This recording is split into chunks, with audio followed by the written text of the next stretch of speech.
আসসালামু আলাইকুম রহমতুল্লাহ। আমি কি সত্যি দেখছি? সত্যি তো দেখলাম মনে হলো।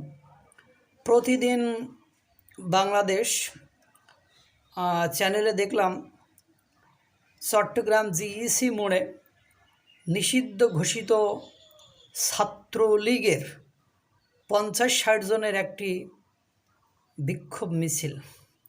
বিক্ষোভ মিছিলের ব্যানারে লেখা দেখলাম যে অবৈধ ব্যর্থ ইউনূস সরকারের পদত্যাগ চাই।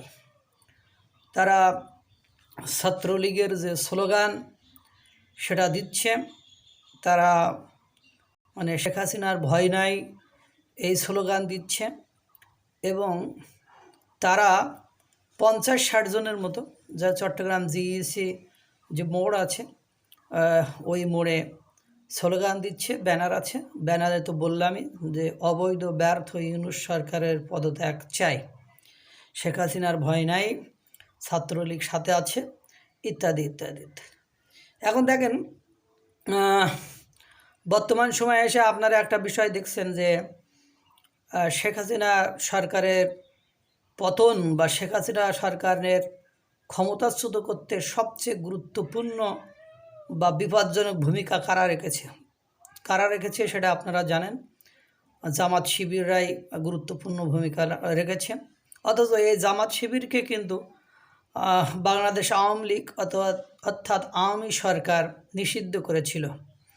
সবসময় একটা কথা মনে রাখবেন, নিষিদ্ধ ঘোষিত বিশ্বের যত বড় বড় রাষ্ট্রের সরকারের পতন হয়েছে এই নিষিদ্ধ ঘোষিত বা নির্যাতিত দল দ্বারাই পতন হয়েছে।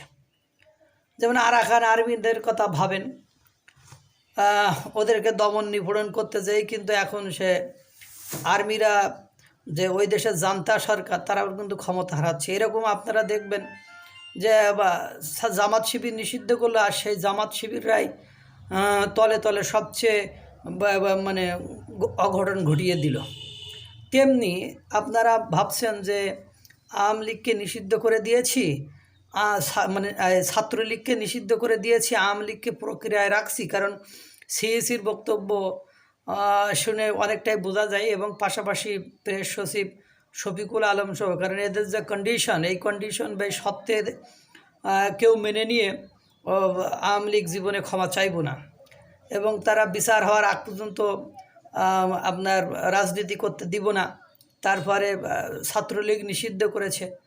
আমি দেখেছি যে 20শে জানুয়ারির পর থেকে মোটামুটি ছাত্রলীগ প্রকাশ্যে টুকটাক আসা শুরু করেছে এবং আজকে তো দেখলামই 50-60 জনের একটা মিছিল এবং সেখানে লেখা অবৈধ ব্যর্থ ইউনূস সরকারের পদত্যাগ চাই। আল্লাহ তাআলা সকলকে ভালো রাখুক, সুস্থ রাখুক। আসসালামু আলাইকুম ওয়া রাহমাতুল্লাহ।